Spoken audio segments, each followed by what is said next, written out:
I am California of the past. I I am am California California of the past. I I am am California of the past. past.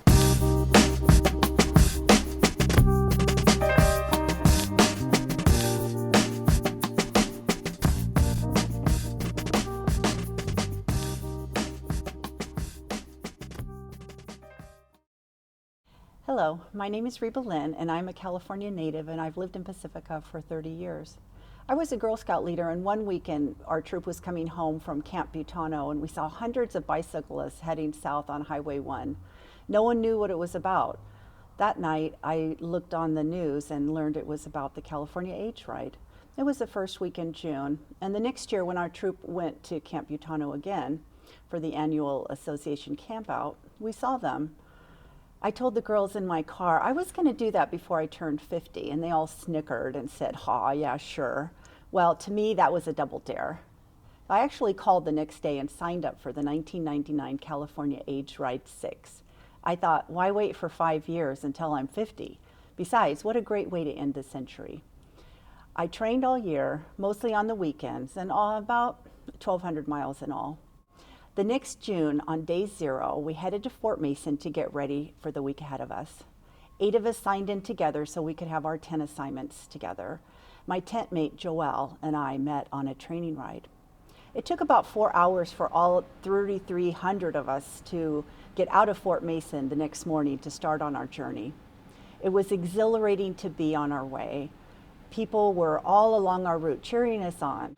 At the rest stop, our bicycles took over, and there were always never-ending long lines for the porta potties. At night when we got to our camp, we parked our bikes. Where we parked our bikes was really important to remember. Grids were marked so we knew where to put up our tents, and our laundry dried on top of them.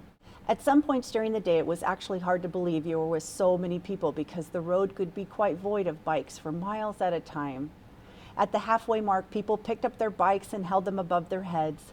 Some of us weren't quite that strong and definitely needed help to get our bikes up on the rock photo.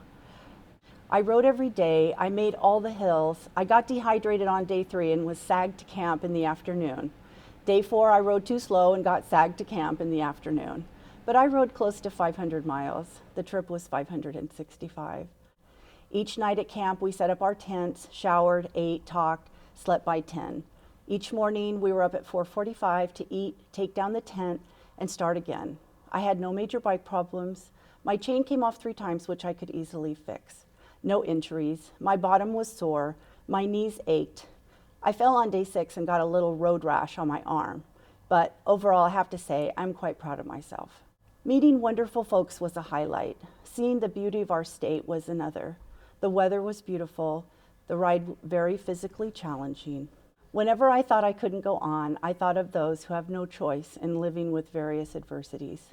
I had to go on, and I did. Coming to the finish was unbelievable. 7 days had really passed, and all the miles and all the smiles. I told my mom and sister and nephew to make a big sign with my name on it so I could find them amongst the thousands of people that cheered us in. Cheers and hugs and more pictures, of course, greeted us. The love, courage, strength, friendship, sense of humor, kindness, support, inspiration, and pride I encountered will stay with me forever. I am so proud to have been part of the California AIDS Ride experience, and I am very proud to be part of the gay community. Yes, I am.